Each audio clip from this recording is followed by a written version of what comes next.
బాహుబలిలో అనుష్క కొన్ని సన్నివేశాల్లో లావుగా కనిపించిన సంగతి తెలిసిందే.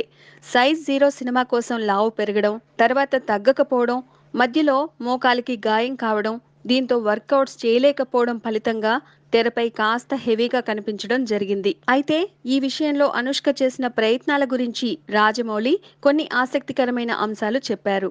బాహుబలిలో స్వీటీ కాస్త లావుగా కనిపించింది. ఇందులో ఆమె తప్పేమీ లేదు. ముందు అనుకున్న ప్రకారమే సైజ్ జీరో తర్వాత సన్నబడింది. అప్పుడు ఆమె చేసిన వర్కౌట్స్ చూస్తే భయమేసేది. ప్రభాస్ రాణాలు చేసే వర్కౌట్స్ చూసేవాణ్ణి. ఇలా కూడా కష్టపడతారా అనిపించేది. అయితే అంతకు మించి వర్కౌట్స్ చేసింది స్వీటీ. మామూలుగా కాదు. ఈ వర్కౌట్స్ వీడియోస్ చూస్తే షాక్ అనిపించింది. అయితే ఓ సినిమా షూటింగ్ కోసం రొమేనియా వెళ్ళింది అనుష్క. అక్కడ మోకాళ్ళకి దెబ్బ తగిలింది. మంచు ఎఫెక్ట్ వల్ల దెబ్బ తగిలినట్లు తెలియలేదు. కానీ వారం రోజుల తర్వాత కాలు వాచిపోయింది. 2 నెలలు బెడ్ రెస్ట్ చెప్పారు డాక్టర్స్. కనీసం నడవడం కూడా కుదరలేదు.